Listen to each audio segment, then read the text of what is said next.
एक गांव में एक बंजारा और बंजारन रहते थे। बंजारा पहले तो बहुत मालदार था, बहुत पैसे वाला था। उसके पास लाखों का व्यापार होता था, किसी बात की कोई कमी नहीं थी।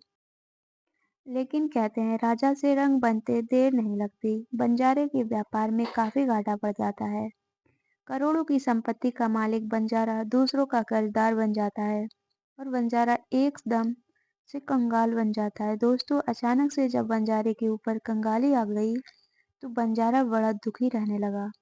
अड़ोस पड़ोस के गांव वालों और रिश्तेदारों को भी पता चल गया कि बंजारा बहुत गरीब हो गया है। वो इतना गरीब हो गया है कि उसके घर में खुद के खाने के लिए भी कुछ नहीं बचा है। बंजारे की हालत बद से बदतर हो गई। वह कर्ज में डूब गया। कर्ज मांगने वाले भी उसे बहुत तंग किया करते थे। आए दिन कोई न कोई उसके द्वार पर खड़ा ही रहता था कि बंजारे, आपने हमसे पैसा उधार लिया था, उसे चुकाते क्यों नहीं। एक दिन बंजारे ने अपनी पत्नी से कहा कि भाग्यवान, आजकल कर्ज वसूलने वालों ने हमें बहुत तंग कर रखा है। कुछ समझ में नहीं आ रहा है कि क्या करें अब हम। उनका पैसा कहाँ से चुकाएं? ऊपर से हमारे खुद के खर्च के लिए भी हमारे पास धन नहीं है। मैं सोच रहा हूँ कि कुछ दिन के लिए तुम्हारे मायके चलते हैं। अगर तुम्हारे मायके वालों ने कुछ मदद कर देंगे तो हम फिर से अपना कुछ कोई छोटा मोटा काम शुरू कर लेंगे। आखिर मुश्किल वक्त में रिश्तेदार ही रिश्तेदार के काम आते हैं। बंजारे की पत्नी ने भी कहा कि ठीक है, आप सही कह रहे हो। अगर मेरे पिता और मेरे भाई से कुछ मदद मिल जाएगी तो हम कोई ना कोई काम धंधा शुरू कर देंगे। पत्नी की सहमति मिलने पर वह अपनी पत्नी को साथ लेकर रात के अंधेरे में ही अपने ससुराल के लिए चल देता है। बंजारे की ससुराल वहां से लगभग 4 कोस की दूरी पर थी। बंजारा बड़ा ही स्वाभिमानी था। जैसे ही वह अपने ससुराल के निकट पहुंचा तो गांव से बाहर एक कुएं के किनारे पर बैठकर उसने अपनी पत्नी से सलाह ली कि और कहा कि प्रिय, हम ससुराल तो जा रहे हैं लेकिन मेरी हिम्मत नहीं हो रही है कि मैं वहां जाऊं, क्योंकि अभी तक तो लोगों को हमसे मदद मांगने आते थे। मैं लोगों की मदद किया करता था, लेकिन अब मुझे किसी के द्वार पर अपने हाथ फैलाना पड़ रहे हैं। बंजारा बड़ी दुखी में था। वह सोच रहा था कि अगर उन्होंने मेरी मदद ना की और यदि मना कर दिया तो मैं शर्म से मर जाऊंगा। कहते हैं कि ये समाज उसी को खाना खाने को पूछता है जो घर से खा कर आता है, जिसका पेट पहले से ही भरा हुआ होता है। वह बंजारा अपनी पत्नी से कहता है कि तुम एक काम करो, पहले तुम अपने पिता और भाइयों के घर जाओ। अगर वो लोग तुम्हें देखकर खुश हो जाएं, तुम्हारा खूब आदर करें, तब तुम मेरे पास आकर यहाँ से बुला के ले जाना। अगर तुम्हारे साथ खुश होकर बात ना करें, तुम्हारा कुछ भी ख्याल ना रखें, आदर सम्मान ना करें, तब तुम खड़े खड़े वहां से लौट आना।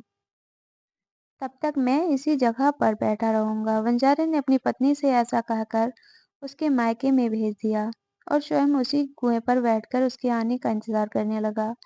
बंजारे की पत्नी अपने पति को गांव से बाहर उसी के ऊपर छोड़कर अपने मायके में चली जाती है और जाकर द्वार पर खड़ी हो जाती है। उसके भाइयों ने और भाभी ने जब देखा कि हमारी बहन और ननद हमारे घर आई है, तो उसे देखकर वो सोचने लगे कि इसका पति अब तो बहुत कंगाल हो गया है। कर्जा मांगने वाले दिन रात इन्हें परेशान करते रहते हैं, इसीलिए जरूर ये कुछ न कुछ हमसे मांगने ही आई होंगी। दोस्तों, कहते हैं कि गरीब लोगों से सभी लोग कन्नी काटते हैं। बंजारे की पत्नी अपने मायके में आंगन में काफी देर तक खड़ी रही। उसे बैठने तक को नहीं पूछा। कुछ देर खड़े रहने के बाद वह वहां से उसी स्थान पर वापस चली जाती है जहां उसका पति उसका इंतजार कर रहा था। उसने अपने पति को जाकर सारा हाल बताया कि मेरे भैया और भाभीियों ने मुझे देखकर मुझसे बैठने तक को नहीं कहा। बंजारे ने कहा, प्रिय, अब हमारा उनके घर जाना उचित नहीं है। भलाई इसी में है कि हम दोनों को अब यहीं से अपने घर वापस लौट जाना चाहिए। किस्मत में जो लिखा होगा उसी के सहारे हम अपना समय काट लेंगे। ऐसा विचार करके बंजारे और उसकी पत्नी वहां से वापस अपने गांव की ओर लौटने लगते हैं। उस समय पैदल का रास्ता था। चलते चलते वे अपने गांव के समीप पहुंच गए। तभी बंजारे की पत्नी रास्ते में गिर पड़ती है, क्योंकि वह गर्भवती थी और ज्यादा चलने की स्थिति में नहीं थी। अत्यधिक दूर चलने के कारण बंजारन की पत्नी को प्रसव के दर्द उठ गया था। उसने तुरंत अपने पति से कहा कि मुझको रास्ते में उठाकर पास के खेत में ले चलो। बंजारा अपनी पत्नी को उठाकर वहीं पास में स्थित एक बाजरे के खेत में ले जाता है। बाजरे के खेत में जाकर बंजारे की पत्नी ने एक लड़के को जन्म दिया। थोड़ी देर बाद जब बंजारा की पत्नी होश में आती है, तब उसने अपने पति से कहा कि बच्चे को साफ करके तुम मेरी गोद में दे दो और इस जोर जेर को गंदे रक्त को एक कपड़े में बांधकर खेत में जाकर गाड़ दो। बंजारे ने वही किया और गंदगी को एक कपड़े में बांधकर उसी खेत में गाड़ने के लिए गड्ढा खोदने लगा। गड्ढा अभी थोड़ा सा ही खोदा था कि तभी उसे स्थान पर एक कलसा दबा हुआ दिखाई दिया। बंजारे ने कलसे को बाहर निकाला और उसमें सोने की अशर्फियां भरी हुई थी। बंजारा उस कलसे को लेकर खुशी खुशी अपनी पत्नी के पास आता है और अपनी पत्नी को बताता है कि ईश्वर ने हमारा सारा दुख दूर कर दिया। इस बालक के जन्म के साथ ही ईश्वर ने हमें खूब सारी दौलत भी दे दी है। किसी ने सच ही कहा है कि जब ईश्वर किसी को जन्म देता है तो उसके खाने का इंतजाम भी पहले ही कर देता है। सोने की असरफी से भरे उसे कलसे को देखकर बंजारे और उसकी स्त्री बड़ी खुश हो जाती है। बंजारा खुशी खुशी अपनी स्त्री को साथ लेकर अपने घर आता है। उनके आने जाने की हाल किसी अड़ोसी पड़ोसी को भी नहीं पता चलता, क्योंकि उस समय रात थी। आज उस कंगाल बंजारे की किस्मत फिर से चमक उठी थी। कुछ दिनों बाद बंजारे ने अपना सारा कर्जा उतार दिया और बचे हुए धन से अपना व्यापार फिर से शुरू कर दिया। अब तो बंजारे की जिंदगी बड़े चैन से बीतने लगी। एकदम से कंगाल बंजारा फिर से इतना बड़ा धनवान बन गया था। ये बात उसके अड़ोस पड़ोस वालों को गले से नहीं उतर रही थी। वह सोचने लगे कि कल तक तो ये इसके घर में खाने तक को नहीं था। कर्ज मांगने वाले इसके द्वार पर खड़े रहते थे। अचानक इसे ऐसा कौन सा खजाना मिल गया है जो बंजारा फिर से इतना अमीर हो गया। दोस्तों, किसी ने सच ही कहा है कि दुनिया में कुछ लोग एक दूसरे की तरक्की से दूसरों से ये सुख चैन से बहुत जलते हैं। इतना तो वो अपने दुख से और सुख से नहीं जलते जितना दूसरों की तरक्की से दुखी होते हैं, लेकिन उससे सीख कुछ नहीं लेते। बंजारे की खुशहाल जीवन और पड़ोसियों को रास नहीं आ रहा था। एक पड़ोसी की स्त्री बंजारे के घर जाकर बंजारे की पत्नी से पूछती है कि बहन, समझ में नहीं आ रहा है कि तुम अचानक से फिर से इतनी खुशहाल कैसे हो गई। देखो ना, तुम्हारा सारा कर्जा भी उतर गया और फिर से लाखों का व्यापार चलने लगा है। पड़ोसन मीठी मीठी बातें करके उसे रहस्य को जानना चाहती थी कि बंजारा फिर से इतना धनवान कैसे हो गया। बंजारे की पत्नी बड़ी ही भोली भाली और सीधी सादी थी। उसने जैसे जैसे धन मिला था वो सारी बातें पड़ोसन को बता दी। पड़ोसन ये सुनकर अपने घर जाती है और अपने पति को सारी बात बता देती है। बंजारे को धन मिलने की बात सुनकर पड़ोसी के पेट में पानी नहीं रुका। पड़ोसी बड़ा जमींदार था। जिस खेत में बंजारे को धन मिला था वो खेत इसी पड़ोसी का था। उस जमींदार पड़ोसी की नीयत खराब हो जाती है। वह कहने लगा कि वो खेत तो हमारा था जिसमें से उसे धन मिला है।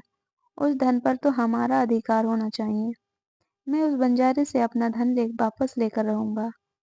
पड़ोसी ने राजा के दरबार में बंजारे पर मुकदमा कर दिया। वह कहने लगा कि महाराजा, फला बंजारे का हमारे खेत में गड़ा हुआ धन मिला है। वह धन हमारे दादा ने खेत में गाड़ा था।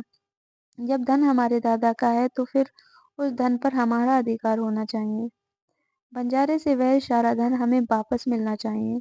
अब तो राजा ने उस बंजारे को दरबार में बुलाया और उससे पूछा कि हे बंजारा, सच सच बताना कि तुम इस व्यक्ति के खेत से गड़ा धन निकाल कर लाए हो।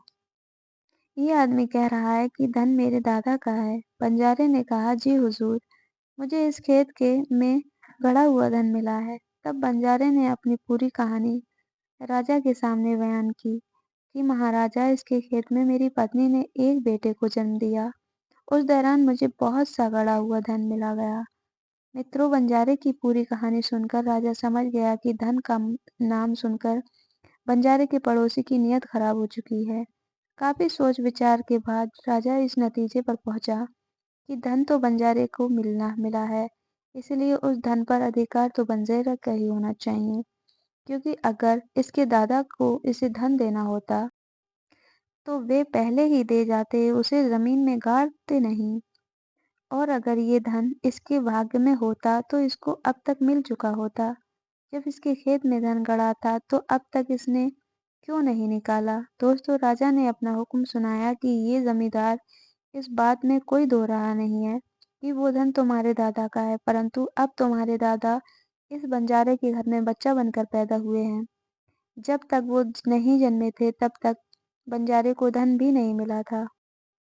उसके जन्म से ही बंजारे को वो धन मिल गया है। अब जितना धन बंजारे ने खर्च कर दिया, अपना कर्जा चुका दिया सो कर दिया, बाकी का जो धन बचा है उस धन को अदालत में जमा करवा दिया जाएगा।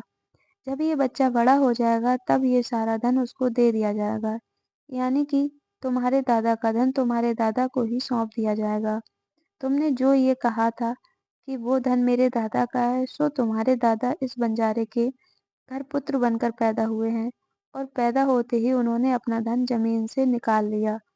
इसमें तुम्हें कोई आपत्ति नहीं होना चाहिए। अब दादा पर भी तुम्हारा कुछ अधिकार तो बनता ही है, क्योंकि तुम्हारे दादा अभी बालक के रूप में हैं। जब तक कि ये सयाने नहीं हो जाते तब तक तुम्हें भी अपने दादा का पालन पोषण करने के लिए हर महीने 5 रुपये बंजारे को देने होंगे, क्योंकि तुम्हारे दादा पर तुम्हारा पूरा हक है। और राजा का फैसला सुनकर पड़ोसी जमींदार भी सन्न रह गया। वह सोचने लगा कि ये क्या, मेरे धन मुझे मिलने की बजाय मुझे हर महीने 5 रुपये उल्टा से बंजारे को देना पड़ेंगे। लगता है मैंने धन देखकर नीयत खराब कर ली थी। ये उसी का नतीजा है। मित्रों, वो जमींदार वहां से अपना सा मुंह लेकर लौट गया और हर महीने 5 रुपये उस बंजारे को देने पड़ते थे। दोस्तों, इसीलिए कहते हैं पराये धन को देखकर नीयत खराब नहीं करनी चाहिए। तो दोस्तों, कहानी कैसी लगी कमेंट करके ज़रूर बताइए। अपने दोस्तों में शेयर कीजिएगा, वीडियो को लाइक कीजिएगा, चैनल पर नए हो तो सब्सक्राइब कर लीजिएगा। मिलते हैं एक नई वीडियो में, तब तक के लिए अपना ख्याल रखिए। Thanks for watching.